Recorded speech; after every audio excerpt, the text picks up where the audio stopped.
Okay, so welcome you once again. Myself Pranshu Kumar Pathak. Today we will discuss on mass spectrophotometry, and my first lecture is to go with some analysis, and I just in this short video I will make to solve some problem, and I will just go to the brief introduction of mass spectrophotometry. Okay, so let's come to know what is mass spectrophotometry. So mass spectrophotometry is a technique for production of charged molecular species in their and their separation by magnetic and electric field on the basis of mass to the charge ratio.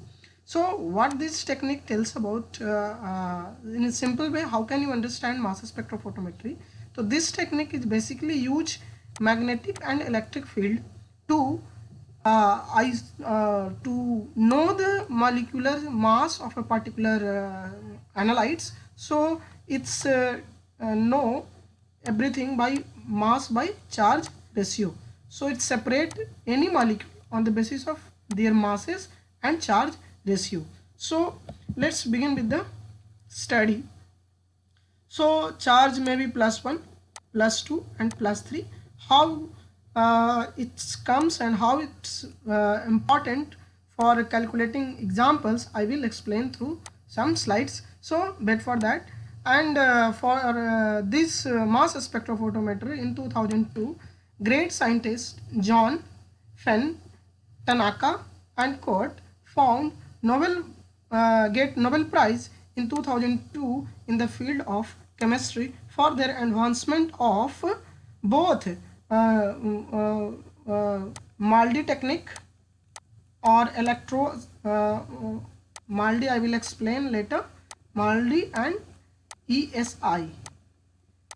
Both technique is known for metric assisted laser desorption ionization, and this is used for electron spray ionization. This technique can destroy your protein, but in this method your protein will be remain intact.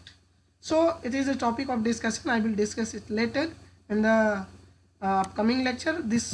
In this we have to understand, because I am going to solve some question on mass spectrophotometry in this lecture. So you have to understand the peak that is that is differentiated by m plus h, and the second one is m plus 2h, and second and third is m plus 3h.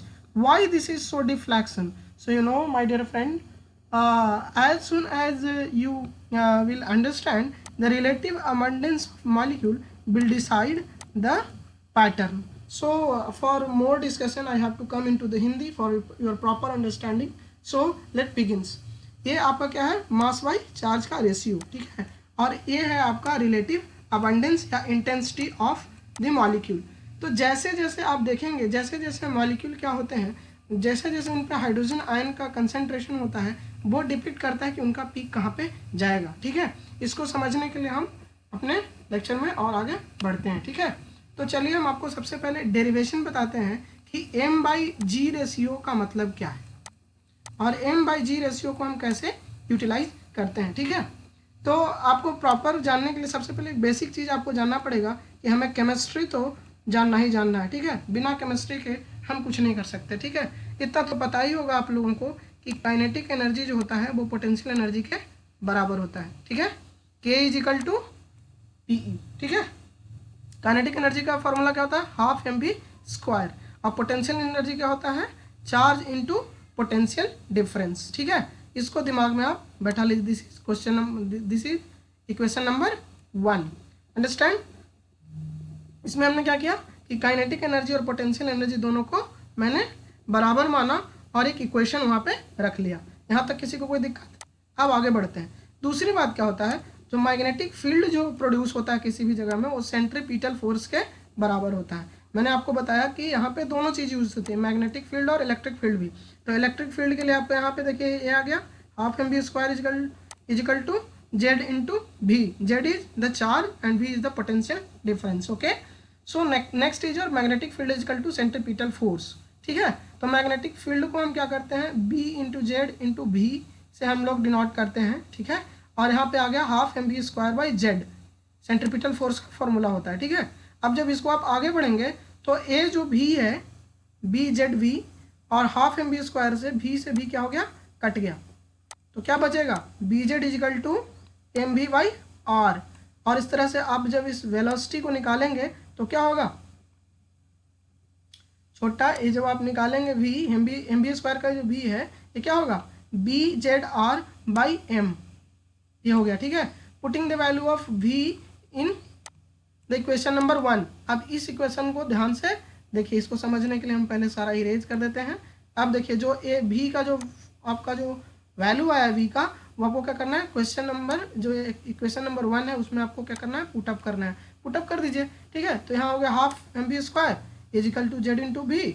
अब आप क्या करेंगे, यहाँ पे आगे बढ़ेंगे, Z B half M B और Z के जगह पे आप वी के जगह पे यहाँ पे वी का वैल्यू यहाँ से लेकर के B Z R by M आप पुट कर दोगे। अब इसको स्क्वायर कर दोगे क्योंकि यहाँ पे हाफ एम बी स्क्वायर होता है, तो आपने क्या किया, इसको स्क्वायर कर लिया, ठीक है। अब आप क्या करोगे, अब जब ध्यान से देखो तो अब क्या हो गया, ये जेड भी यहाँ पे है और यहाँ पे हो गया half M into B square Z square R square by M square. तो ए एम से ए एम गया, ए जेड से ए जेड गया और बच क्या गया v equal to half B square Z R square by M. ये सब अलजेब्रा है, अगर आप धीरे से अपने कॉपी कलम उठाइए और इसको करके देखिए आपको सेम चीज़ आपको मिलेगा। नाउ हमको कैसे मिलेगा, हमें तो एम बाई जी रेशियो से मतलब है ना, हमें तो ये सब से मतलब है नहीं। अब क्या करेंगे, आप ध्यान से देखो, अब इसको क्या करेंगे, रिवर्स कर देंगे, अब इसको उलट देंगे, तो ये हो जाएगा two B by B square R square by Z by M. अब आपको इधर इसको इधर कर लिए तो टू बी हो गया और इसको भी इधर कर लिए तो B square R square two B by B square by Z by M. ये इक्वेशन जब आपको आएगा तो आपको चाहिए Z by M by Z, आपको चाहिए एम बाई जेड, तो इसको आप उलट लीजिए। उलटने के बाद आपको रिवर्स जैसे कीजिएगा तो एम बाई जेड जो होता है वो किन किन बातों पर निर्भर करता है, तो इलेक्ट्रिक फील्ड, आयन का रेडियस और उसकी वेलोसिटी। तो इन सबों के बीच में एम बाई जेड और जो ये सारे पार्टिकुलर जो एक एक फैक्टर्स हैं वो कैसे कैसे मास स्पेक्ट्रोफोटोमेट्री में इंपॉर्टेंट रोल प्ले करते हैं, इसे हम आपको नेक्स्ट समझाने की कोशिश कर रहे हैं। इसको अच्छे से ध्यान से समझिए, तभी आप किसी न्यूमेरिकल को आप अपने दिमाग में बैठा सकते हैं। It means higher the m by j ratio, the force of attraction of magnetic field is also increase। कहने का मतलब क्या है, जब m by j का रेशियो m by g का रेशियो जब इंक्रीज होगा तो देखिए ए ऊपर है ए भी ऊपर है, तो इन दोनों में क्या होगा, डायरेक्ट रिलेशनशिप का बात उठेगी। यानी जैसे जैसे आप मैग्नेटिक फील्ड बढ़ाएंगे, मैग्नेटिक फील्ड की लेंथ बढ़ेगी, वैसे वैसे m by g का रेशियो जो होगा वो भी इंक्रीज करेगा, पहला पॉइंट, ठीक है। अब क्या है दूसरा, कि जैसे जैसे m बाई जी बढ़ेगा वैसे वैसे रेडियस क्या होगा मॉलिक्यूलर आयन का, वो भी बढ़ेगा, ठीक है। लेकिन m बाई जी का जो रेशियो है पोटेंशियल डिफरेंस से कैसा रिलेशनशिप रखेगा, इन्वर्स रिलेशनशिप रखेगा, क्योंकि देखिए m ऊपर है, m बाई जी ऊपर है और v यहाँ पे क्या है, ये जो पोटेंशियल डिफरेंस का जो v है वो नीचे है। तो m बाई जी जो होगा, जितना ज़्यादा पोटेंशियल डिफरेंस होगा उतना ही कम m बाई जी रेशियो होगा। अब इसको और अच्छे से समझने के लिए हम यहाँ पे आते हैं, ठीक है। सपोज कि आपका एक आयन है जो इतना में आपका रेडियस निकल के गया और ये इतना दूर गया और ये इतना दूर गया। इसका मतलब क्या है कि जितना जो यहाँ पे डिटेक्टर, यहाँ पे जो आयनाइजेशन सोर्स है उससे जितना दूर गया, इसका मतलब क्या है m बाई जी रेशियो उसका उतना ही ज़्यादा है। जो पहले ही आके गिर गया उसका m बाई जी का रेशियो क्या है, कम है, और जो बीच में गया उसका मॉडरेट है, एक दो के बीच में है, ठीक है। ये समझ में आई बात। चलिए, तो m बाई जी रेशियो अगर आपका बढ़ रहा होगा तो क्या होगा, आपका पोटेंशियल डिफरेंस में इन्वर्स रिलेशनशिप होगा। पोटेंशियल डिफरेंस कमेगा तो m बाई जी का रेशियो बढ़ेगा। तो आपको एक चीज़ याद रखना है कि जो इंस्ट्रूमेंटेशन है स्पेक्ट्रोफोटोमीटर का वो बड़ा ही ऑर्डर में है, वो हफाजाट नहीं है कि जैसे मन तैसे सेटअप लगा हुआ है। सबसे पहले आपका सैंपल इनलेट होगा जो क्या करेगा, आपके जो भी आपका अनलाइट होगा उसको गैसियस फॉर्म में चेंज करेगा और फिर वो कहाँ जाएगा, आयोनाइजेशन चैम्बर में जाएगा। आयनाइजेशन चैम्बर में जब जाएगा तो पॉजिटिव और नेगेटिव आयन में वो तब्दील हो जाएगा। ये कैसे होगा जब हम आपको लेक्चर में और अच्छे से बताएंगे, डिफरेंट लेक्चर में, तो आपको अच्छे से समझ में आएगा। ठीक है, अभी बस जो चीज़ें मैं कह रहा हूँ उसको आपको दिमाग में बैठा के रखना है। अब जब आयनाइज हो जाएगा आपका आयन, चाहे वो पॉजिटिव हो चाहे वो निगेटिव हो, और कभी कभी न्यूट्रल आयन भी आपको मिल सकता है। ठीक है, तो ये सारे जो आयन्स मिलेंगे वो आपके लिए बहुत ज़्यादा इंपॉर्टेंट है। अब ये जब आयन जब जाएंगे, जब आयनाइज्ड हो जाएंगे प्रॉपरली, तो वो आप जाएंगे सेपरेशन चैम्बर में, जिसे एनालाइजर भी कहा जाता है। यहाँ पे एनालाइज होगा आपका सैंपल, M/G रेशियो में क्या होगा, आपका जो भी सैंपल एनालाइज है वो क्या होगा, एनालिसिस होगी। एनालिसिस होने के बाद वो कहाँ जाएगा, डिटेक्टर के पास जाएगा, डिटेक्ट होगा, और रीड आउट डिवाइस के थ्रू आप क्या करोगे, धीरे धीरे आप उसको जानोगे, वो आपको पता चलेगा कि वहाँ पे क्या है। ठीक है, तो आपको इस समझ में आना चाहिए कि ये कैसे कैसे हो रहा है। तो आपको सैंपल इनलेट समझ में आ गया, आयनाइजेशन चैम्बर समझ में आ गया, आपको सेपरेशन चैम्बर समझ में आ गया, ये 3 चैम्बर आपको क्लियर हुए। ठीक है, अब डिटेक्टर में आया, डिटेक्ट हुआ, रीड आउट डिवाइस में देखिए सैंपल इनलेट होता है वो 2 तरह से बेसिस करता है, एक तो टेम्परेचर सेंसिटिव होता है और दूसरा टेम्परेचर की ज़रूरत नहीं है। ठीक है, अब कुछ ऐसे भी सैंपल है जो कोल्ड है, ठीक है, तो कोल्ड है तो उसको तो कोई मतलब नहीं है, लेकिन कुछ ऐसे भी आपके पास सैंपल है जिनको बहुत ज़्यादा हाई टेम्परेचर की ज़रूरत है, तो वहाँ पे आप मेटल का चैम्बर यूज़ नहीं करेंगे, वहाँ पे जो चैम्बर यूटिलाइज होगा वो क्या होगा, ग्लास का चैम्बर यूटिलाइज होगा। ठीक है, जो आपका सैंपल इनलेट का जो चैम्बर होगा वो क्या किस चीज़ का बना होगा, ग्लास का बना होगा, नहीं कि मेटल का, क्योंकि इतना टेम्परेचर पे कोई भी मेटल रिएक्ट कर सकता है। ठीक है, तो पहला बेसिस जो सैंपल इनलेट का डिवीजन का है वो टेम्परेचर, और दूसरा प्रेशर। प्रेशर में भी डिपेंड करता है कि आपका कौन सा प्रेशर आपको चाहिए। ठीक है, इसलिए कहते हैं बैच सैंपल इनलेट सिस्टम, जिसमें इतना प्रेशर का टॉर प्रेशर। ठीक है, एक है दूसरा डायरेक्ट इंसर्शन। डायरेक्ट इंसर्शन क्या होता है, उसे हम मेंटेन करते हैं, और ये सब उतना जानने का ज़रूरत है नहीं, बिकॉज हम लोग कोर केमिस्ट्री के कोई स्टूडेंट है नहीं, हम लोग बायोलॉजी स्टूडेंट है, तो इतना हमें फोकस करने की ज़रूरत नहीं है। ठीक है, तो इतना बस आपको याद रखना है कि आयनाइजेशन चैम्बर में क्या होगा, वो आयनाइज होगा। आयनाइजेशन जो होता है वो 2 तरह का होता है, एक सॉफ्ट आयनाइजेशन और दूसरा हार्ड आयनाइजेशन।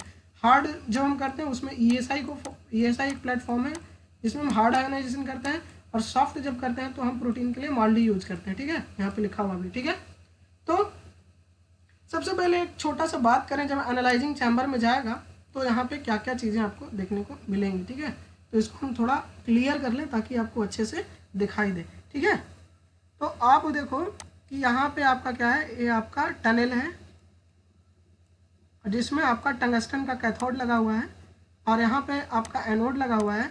यहाँ पे आपका सैंपल रखा हुआ है जो आयनाइज होगा। जब ये आयनाइज होगा, आयनाइज होने के बाद क्या होगा, ये अट्रैक्शन ग्रिड है, अट्रैक्शन ग्रिड में आकर के क्या होगा, ये अब यहाँ पे आकर के सेपरेट होगा M/G के रेशियो में, क्योंकि यहाँ पे मैग्नेटिक फील्ड लगा हुआ है। वोल्टेज डिफरेंस के कारण क्या होगा, यहाँ से मॉलिक्यूल जहाँ जितनी भी ताकत होगी उतनी दूर तक वो मूव करेगा, और ये डिपेंड करेगा M/G के रेशियो पे। ठीक है, तो यहाँ पे जो प्रेशर मेंटेन होगा 10⁻⁻1 to 10⁻6 टॉर का प्रेशर यहाँ पे होगा।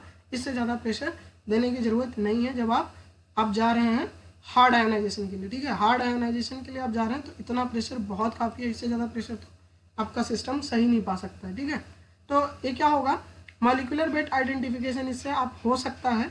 ठीक है, लेकिन दिक्कत क्या है हार्ड आयोनाइजेशन में, क्योंकि बहुत ज़्यादा हार्ड आयोनाइजेशन में क्या होता है कि सैंपल हार्शली ट्रीट किया जाता है। इससे क्या होता है कि छोटे छोटे फ्रैगमेंट्स ज़्यादा मिल जाते हैं, और जब डाटा इंटरप्रेट करेंगे आप, क्योंकि आपको अल्टीमेटली आपको क्या चाहिए, प्रोटीन का सीक्वेंस चाहिए, तो प्रोटीन का जब सीक्वेंस आइडेंटिफिकेशन में आपको प्रॉब्लम होगी, क्योंकि हार्ड आयोनाइजेशन में क्या होता है बहुत ज़्यादा फ्रैगमेंटेशन हो जाता है। ठीक है, फ्रैगमेंटेशन के कारण क्या होता है कि हम बहुत अच्छे से इंटरप्रेट नहीं करते, इसलिए हम लोग किसको फॉलो करते हैं, तो हम जाते हैं सॉफ्ट आयोनाइजेशन के लिए। ठीक है, मोस्ट प्रीफर्ड है प्रोटीन के लिए सॉफ्ट आयोनाइजेशन। ठीक है, सॉफ्ट आयोनाइजेशन में क्या होता है कि फ्रैगमेंटेशन क्या होता है, मैक्सिमम नहीं होता है। ठीक है, लेकिन आयोनाइजेशन क्या होता है, मैक्सिमम होता है। Ionisation maximum but fragmentation is less. So जब सॉफ्ट आयोनाइजेशन हम यूज करते हैं तो क्या क्या पॉसिबिलिटीज हो सकती है हम अब यहाँ पे देखते हैं। जैसे यहाँ पे हमने लिया C2H6। ठीक है, C2H6 पर जैसे ही आपने आयोनाइज किया तो देखिए यहाँ पे आया C2H5, और इसका एक प्रोटॉन क्या हो गया, यहाँ से गायब हो गया। एक प्रोटॉन गायब होने का मतलब क्या हुआ, एक इलेक्ट्रॉन यहाँ से गायब, तो यहाँ पे H+ आया। इसको ध्यान में रखिएगा क्योंकि ये सारी चीज़ें आपको न्यूमेरिकल के टाइम पे काम आएंगी, ठीक है। तो जब एक यहाँ से निकल गया, एक चार्ज निकल गया, तो यहाँ पे क्या हो गया +1, ठीक है। तो यहाँ पे क्या हो गया सैंपल, आप ध्यान से देखो, ये पहला केस में क्या हुआ, एक इलेक्ट्रॉन निकल रहा है तो यहाँ पे +1 चार्ज आएगा, तो आप अब एक पॉजिटिव चार्ज हो गया क्योंकि एक इलेक्ट्रॉन निकल गया, तो यहाँ पे पॉजिटिव चार्ज अपने आप वहाँ पे आ जाएगा, ठीक है। तो C2H5 + X - 1e, यहाँ पे आ गया आपका नेगेटिव चार्ज, ठीक है।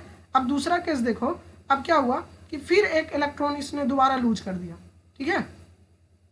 एक इलेक्ट्रॉन और लूज कर दिया।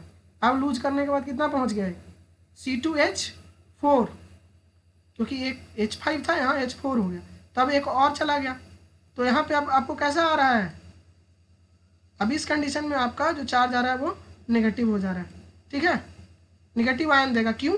क्योंकि अब ये क्या कर रहा है कि एक इलेक्ट्रॉन इससे और वो ले रहा है, ठीक है।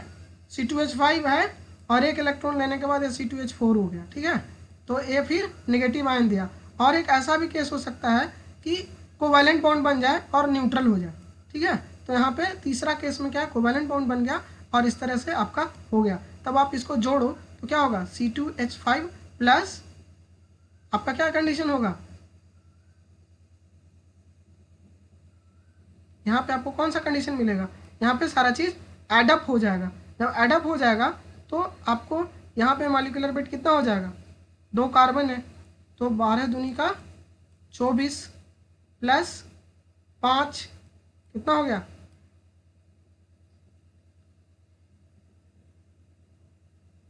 हाँ यहाँ पे आपका पहुँच गया 24 + 5, यहाँ पे आपका पहुँच गया, देखिए आपका +3 स्टेट में यहाँ पे 41 पे पहुँच गया। ये आपका ये हो गया, ये पेरेंट स्पीसीज हो गया और ये आपका 2 अलग अलग फॉर्मेट का हुआ। तो ये आप देखेंगे जोड़ करके तो आपको पता चलेगा, ठीक है, ये कैसे हो रहा है आपको धीरे धीरे समझ में आएगा, ठीक है। तो अब हम चलते हैं, एक चीज़ कहने का मतलब आपको बताना है कि जब आप फ्रेगमेंटेशन करेंगे तो बेस आयन पिक में भी आपका क्या हो सकता है, पैरेंटल हो या फ्रेगमेंटेड पीस हो, ठीक है, बेस लाइन। तो जब हार्ड आयनाइजेशन करेंगे आप तो बेस पीक जो होगा फ्रेगमेंटेड पीक ही आपका बेस पीक होगा, लेकिन जब आप सॉफ्ट आयनाइजेशन में जाएंगे तब आपके पास जो बेस लाइन होगा वो पैरेंटल पीक भी आपको मिल सकता है, ठीक है। तो ये सारी चीज़ें तो हैं ही हैं, ठीक है। अब एक छोटी सी बात और हम कर लें रिजोल्यूशन की, ठीक है, क्योंकि लेक्चर अभी ये है नहीं, अभी हम लोग न्यूमेरिकल सॉल्व करना चाहते हैं तो बेसिक चीज़ हम थोड़ा सा जानना चाहते हैं, ठीक है। तो रिजोल्यूशन किस चीज़ पर डिपेंड करता है, वो डिपेंड करता है कि मॉलिक्यूलर जो पीक है वो कितना रिजॉल्व है। अब एक इतना बड़ा पीक आ गया और इसके नीचे पता चल रहा है कि जब और आयन रिजॉल्व कर रहे हैं तो और भी बहुत कुछ मिल रहा है, ठीक है। तो ये रिजोल्यूशन बहुत मैटर करता है, ठीक है। और ये रिजोल्यूशन किस में डिपेंड करता है, तो डिपेंड करता है मॉलिक्यूलर वेट ऑफ पीक 1 बटा डिफरेंस ऑफ पीक 1 और 2, सॉरी। तो आप इसको ध्यान से देखिए कि अगर रिजोल्यूशन आपको चेक करना है, अगर पीक 400 और 400.1 404.1 के बीच में आ रहा है तो रिजोल्यूशन पावर कितना होना चाहिए आपके सिस्टम का कि वो रिजॉल्व कर पाए, 2 पीक के बीच में डिफरेंस क्रिएट कर पाए। यानी मान लिया जाए कि आपका जो सिस्टम है एक है ए और एक है ए, ठीक है, 2 है, लेकिन जब बहुत अच्छा रेजोल्यूशन सिस्टम नहीं रहेगा तो वो एक ही पीक दिखाएगा क्योंकि इसमें रेजोल्यूशन पावर उतनी अच्छी है नहीं, ठीक है। तो यहाँ पे देख रहे हैं कि 400 और 400.1 के बीच में आपको डिफरेंस क्रिएट करना है, 400 और 400.1। इसके लिए आपका जो इंस्ट्रूमेंट होना चाहिए उसका रिजॉल्विंग पावर 4000 के आसपास होना चाहिए, तभी आप इन दोनों के बीच ये दोनों पीक में डिफ्रेंशिएट कर पाएंगे, नहीं तो दोनों पीक क्या हो जाएगा, एक दूसरे पे ओवरलैप कर जाएगा और आपको पता नहीं चल पाएगा, ठीक है। तो रेजोल्यूशन भी बहुत ज़्यादा इंपॉर्टेंट रखता है, इसको हम अपकमिंग क्लासेस में समझाएंगे। अभी बेसिकली हमें क्या समझना है कि कैसे कैसे ये सारी चीज़ें डिपेंड करती हैं। तो आइए हम आपको थोड़ा लेके चलते हैं कि कैसे हम क्वेश्चन को सॉल्व करेंगे। ये क्या है कि केमिस्ट्री में 2017 में पूछा हुआ क्वेश्चन था मास स्पेक्ट्रोफोटोमेट्री में कि 1,2 डाइक्लोरोइथेन दिया हुआ है और उनका जो रेशियो दिया हुआ है 98:100:1:2 दिया हुआ है, तो इसमें रेशियो आपको खोजना था। 4 रेशियो दिया हुआ है उसमें, लेकिन जो सही आंसर है मैंने यहाँ पे वही उसी को मैंने सोल्व करके यहाँ पे रखा है। ठीक है, अब आप इसको समझिए कि ये कहना क्या चाहता है। तो इसके लिए आपको सबसे पहले क्या आपको लिखना पड़ेगा 1,2 डाइक्लोरोइथेन। तो ये है आपका CH2 और यहाँ पे हो गया क्लोरीन, यहाँ पे हो गया क्लोरीन। अब ये 35 भी हो सकता है दोनों, ठीक है, या 37 दोनों हो सकता है, या 35 37 दोनों हो सकता है। इसी बेसिस पर इसका खेल पूरा डिपेंड करता है। तो आप थोड़ा ध्यान से देखिएगा इस फॉर्मूले को। तो इतना का मॉलिक्यूलर वेट तो सेम ही होगा आर में, इसका कितना होगा 28। ठीक है, अब आप ध्यान से देखो कि इतना का तो हो गया, लेकिन इस क्लोरीन और इस क्लोरीन का क्या होगा, बात हमेशा चेंज होगा। ठीक है, कैसे होगा, अगर यहाँ पे हम लेते हैं कि क्लोरीन 37 वाला है, ठीक है, तो 37 अगर दोनों हो गया तो कितना हो जाएगा 28 प्लस 37 वाला अगर दोनों हो गया तो कितना हो गया 37 इंटू 37 कितना हो गया 37 इंटू 2 बराबर 74 और टोटल मॉलिक्यूलर वेट क्या हो गया 102। अब अगर दोनों 35 वाला हो जाएगा तो क्या होगा 35 इंटू 2 इक्वल टू 70, यानी इस केस में आएगा आपका 98। ठीक है, और मान लिया जाए कि एक ऐसा भी केस हो सकता है कि एक वाला 35 का हो और एक 37 का हो, तो इस केस में क्या होगा आपका 100 आएगा। समझ में आया बात। अब हमको एक चीज़ याद रखना है कि जो भी आइसोटोप्स आप देखते हैं उनका रिलेटिव अबंडेंस एक बहुत इंपॉर्टेंट फैक्टर, आपको जैसे शुरू से लेक्चर में मैं दिखा रहा रिलेटिव अबंडेंस, तो अबंडेंस भी बहुत ज़्यादा इंपॉर्टेंट रोल अदा करता है किसी भी आइसोटोप के बारे में। जब क्लोरीन के बारे में देखिएगा तो क्लोरीन जो होता है जो 35 होता है वो 75% रिलेटिव अबंडेंस के साथ होता है और ये 25% होता है। तो इसका रेशियो कितना हो गया 3:1 का रेशियो होता है। ठीक है, तो अगर यह 1 पार्ट है तो ये कितना होगा 1/3 होगा। ठीक है, ये चीज़ आपको दिमाग में रखना है। ठीक है, तो अब हम क्या करते हैं इसको सोल्व करने का कोशिश करते हैं। फर्स्ट केस में आप देखो 98 के केस में क्या है कि दोनों क्या है 35% है। ठीक है, तो इसको हम 1 मान के चलते हैं। ठीक है, इसको 1 मान के चलते हैं कि ये दोनों क्या है मतलब कि 50-50% डिजॉल्व होगा और 98 इसका आ गया। ठीक है, तो अब देखो 98 मॉलिक्यूलर वेट कब होगा जब ये भी हाफ होगा और ये भी 1/3, यानी दोनों जो है क्लोरीन इस रेशियो में हुआ तो क्या हो जाएगा इसमें 2/3।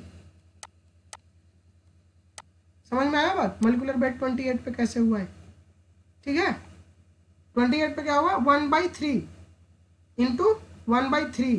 ठीक है, तो ये हो गया 2/3, ये 100 के लिए हो गया क्योंकि भाई इसमें क्या है दोनों टूट रहा है, तो ये भी 1/3 टूट रहा है और ये भी 1/3। ये दो केस हो सकता है ना कि एक क्लोरीन 35 यहाँ पे हो चाहे यहाँ पे हो, चाहे ए यहाँ पे हो चाहे ए यहाँ पे हो, तो ए 1/3 इंटू 1 तो ये आ गया 2/3। और अब यहाँ पे देखिए जब दोनों 37 होगा तो ये 1/3 होगा और ये भी 1/3 होगा, तो रिजल्टेंट कितना आएगा 1/9। ठीक है, यहाँ पे कितना है रेशियो 1/9 और यहाँ पे 1, तो सबसे ज़्यादा कौन है ए वाला, तो आपका रेशियो क्या मिल रहा है 1:2/3:1/9। लेकिन ऐसा कोई वहाँ पे नहीं है, तो आप क्या करेंगे जब इसको क्या करेंगे आप कोशिश करेंगे कि होल नंबर में लाने की कोशिश करें, इसलिए आपने सब में 9 से मल्टीप्लाई कर दो तो ये क्या हो जाएगा 9:, यहाँ पे 9 होगा तो क्या होगा 6, 9:6:1 के रेशियो में आपका ये रिलेटिव अबंडेंस रेशियो आया, तो ए रेशियो आपको निकालने आ गया। तो ऐसे हम लोग पता करते हैं कि कौन सा मॉलिक्यूल में कौन कौन सा स्पीसीज है। ऐसा इजी नहीं है कि आप मास स्पेक्ट्रोफोटोमेट्री में डालें और मास स्पेक्ट्रोफोटोमेट्री तुरंत आपको डिटेक्ट करके बता दिया कि लीजिए ये मॉलिक्यूल है, क्योंकि एक मॉलिक्यूल का रिजोनेंसी होगा, उनके पैटर्न्स होंगे, यानी बहुत सारी बातें डिपेंड करती हैं उनको बताने के लिए। यहाँ पे एक और क्वेश्चन था कि मास स्पेक्ट्रा एक कंपाउंड का शो हो रहा है जो कि M+2 आयन पीक जो है वो M+ के 4% ज़्यादा है। about 4% of the M plus mass spectra of compound show an M plus 2 ion peak that is about the 4% of the M plus. M plus अगर X है तो इसका क्या है 4% जो है वो आपका M plus 2 वाला है, जिसमें 2 हाइड्रोजन मॉलिक्यूल क्या है आपस बाहर यहाँ पे रिपोर्ट कर रहे हैं, डिप्रोटोनेट 2 आयन हो रहे हैं यहाँ पे, ठीक है। इसका 4%। तो अब आप इसको देखने के लिए आपको आइसोटॉपिक मासेस पे जाना पड़ेगा। तो फ्लोरीन तो भैया हो नहीं सकता क्योंकि 100% जो इसका जो रिलेटिव अबंडेंस है F19 का होता है, तो ये तो गया। क्लोरीन के केस में देखिए क्या है, ये है 3:1 के रेशियो में है, तो ये भी प्रॉपर नहीं बैठ रहा। ब्रोमीन क्या होता है 79 और 81 के रेशियो में होता है, तो ये भी 50-50% के बीच में है, ये भी 4% कभी नहीं आ सकता है, ठीक है। अब यहाँ आप ध्यान से देखो कि एक जो सल्फर है वो 94.9% ऐसे सल्फर का क्या होता है कि 4 आइसोटॉपिक रिलेटिव अबंडेंस होते हैं, लेकिन 2 ही मेन होता है, एक जो होता है सल्फर 32 और सल्फर 34। सल्फर 34 ओनली 4% होता है। तो आप ध्यान से देखो कि ये जो है इसका 4% कौन आ रहा है, सल्फर है। तो ये ट्रिकी क्वेश्चन था, बस ये पूछने के लिए आपको रिलेटिव अबंडेंस पता है कि नहीं, कौन आइसोटोप कितना टूटता है या नहीं, इस बेसिस पर ये क्वेश्चन था, ठीक है। तो आई थिंक आपको ये समझ में आया होगा। इसको और थोड़ा समझने के लिए हम एक स्पेक्ट्रा जो निकल के आता है उस पर हम थोड़ा बात करेंगे, ठीक है। अब यहाँ पे देखो इस केस में यहाँ पे पीक आ रहा है, अगर बहुत अच्छा रिजोल्यूशन नहीं होता तो आप देख रहे हैं 0.1 और 0.6 के बीच में अलग आपको दिख रहा है ना, यानी यहाँ पे बहुत अच्छे से आपको ध्यान दिखाई देगा कि 603.2 और 6.5 के बीच में आपको अच्छे से डिफरेंस क्लियर दिख रहा है। ये क्या है, अगर रिजोल्यूशन सही नहीं होता है दोनों क्या हो जाता है, एक ही में ओवरलैप कर जाता है। तो इसलिए मैं आपको बताया रिजोल्यूशन क्या होना चाहिए, बहुत ही हाई होना चाहिए, ठीक है। यहाँ पे क्लियर हुआ बात जो हम बता रहे थे रिजोल्यूशन की बात, ठीक है। रिजोल्यूशन 2 पिक में बहुत अच्छा होना चाहिए, और ये डिपेंड करता है कि रिजोल्यूशन पावर कितना है आपका स्पेक्ट्रोफोटोमीटर का, ठीक है। अगर कम स्पेक्ट्रोफोटोमीटर का रिजोल्यूशन होगा तो 2 आयन क्या होंगे, ओवरलैपिंग करेंगे और आपको एग्जैक्ट आंसर नहीं मिलेगा और आपको एम्बिग्विटी बहुत होगी, ठीक है। अब यहाँ पे ध्यान से देखो, यहाँ पे डबल चार्ज स्पीसीज मिल रहा है, तो डबल चार्ज स्पीसीज का मतलब क्या होगा 2m + 2h। अब ध्यान से देखो यहाँ पे इनका वेट कितना आ रहा है 549.1। तो यहाँ पे आप क्या करोगे, 2m है तो इससे 2 से मल्टीप्लाई करोगे और 2 हाइड्रोजन प्रोटॉन यहाँ से रिलीज हो रहे हैं, तो मल्टीप्लाई करने के बाद जो आएगा आप उसको 2 से घटाओगे, और जब 2 से मल्टीप्लाई करोगे तो इतना आएगा, और घटाओगे तो देखो मोलिकुलर वेट मिल रहा है ना, इसमें इतना घटाओगे तो शायद यही आएगा, ठीक है। अब यहाँ पे आ जाते हैं, यहाँ पे क्या है मोलिकुलर मास प्लस 1 हाइड्रोजन क्या हो रहा है, गायब हो रहा है, तो जो भी होगा उसमें से 1 घटा देंगे तो मोलिकुलर वेट क्या हो जाएगा, ये हो जाएगा। समझ में आया। और यहाँ पे आप देखो मोलिकुलर 3m है क्योंकि ये 3 पीक एक साथ ले रहा है, ठीक है। जो 3 पीक एक ही पे दे रहा है तो ओवरलैपिंग 3 एक ही पे आ रहा है, तो ये 3 हो गया, ठीक है। तो 3m + 3h मतलब 3 प्रोटॉन आपको बाहर करना है, तो जब 3 प्रोटॉन बाहर करोगे तो लगभग ये आपका मोलिकुलर वेट आएगा पेप्टाइड का। तो इस तरीके से हम क्या करते हैं, एक जनरल ओवरव्यू था कि आप कैसे सोल्व करेंगे जब आपके पास कुछ आएगा। तो अब यहाँ पे एक बहुत ही अच्छा क्वेश्चन है जो कि CSIR का क्वेश्चन है आपका, ये पूछा गया था CSIR JRF एग्जाम में कि अगर कोई आपका इलेक्ट्रॉन आयनाइजेशन स्प्रे टेक्निक के थ्रू क्या किया गया था, 2 पेप्टाइड को तोड़ा गया था, M/G रेशियो जो है उसका 301, 401, 501, 601 है, तो आपको बताना है कि मॉलिक्यूलर वेट क्या था पेप्टाइड का, ठीक है। चलिए तो इसको अच्छे से देखते हैं। अब आप यहाँ ध्यान दो कि इन्होंने क्या यूज किया, दिसंबर 2016 का क्वेश्चन है, ठीक है। ESI के थ्रू इनको ब्रेक किया तो क्या हुआ, पहला वाला जो पीक है वो 301 है, 304 है, 501 है और 601 है, ठीक है। इन्होंने डिवाइड कर लिया। तो अब क्या होगा, जैसे ही ये जो होगा M + J, M + 2H, 3H और 4H सिमुल्टेनियसली जितना आपको जाना है जा सकते हैं, और प्रत्येक में जैसे जैसे आप जा रहे हो, ठीक है, तो क्या हो रहा है, प्रोटॉन आप लूज कर रहे हो, ठीक है, Z-2 Z-3, मतलब कि आप यहाँ पे प्रोटॉन क्या कर रहे हो, लूज कर रहे हो, इसीलिए यहाँ पे आपको ऐसे दिख रहा है, ठीक है, डी प्रोटोनेशन के कारण ऐसा आपको दिख रहा है। आई थिंक आपको समझ में ये चीज़ आ गया होगा, ठीक है। अब हम इनके कैलकुलेशन पार्ट पे चलते हैं। जो मॉलिक्यूलर जो पेप्टाइड का जो मास होगा वो क्या होगा, molecular mass of protein plus charge on protein और हाइड्रोजन आयन का वेट पे डिपेंड करेगा, ठीक है। तो अब भैया इसका 1 है तो इसको नेगलेक्ट कर लो, इसका वैल्यू का कोई मतलब है नहीं, 1 है तो एग्जैक्टली उसका कोई वैल्यू नहीं है। तो आगे लेके चले तो छोटा m equal to m plus Z, ठीक है, ये हुआ आपका ऐसे, ठीक है। तो आपको क्या करना है, बड़ा वाला m, क्योंकि आपको क्या करना है, मॉलिक्यूलर वेट बताना है, तो मॉलिक्यूलर वेट को आपको दिमाग में रखना है कि पेप्टाइड का मॉलिक्यूलर वेट हमें हमेशा साथ दिमाग में बैठाना है। तो m इजिकल टू क्या हो जाएगा, छोटा m माइनस जेड, ठीक है। अब क्या करो, क्योंकि आपको चाहिए m बाई जेड, ठीक है, तो आप क्या करोगे, m बाई जेड के लिए क्या करोगे, z से डिवाइड कर दो।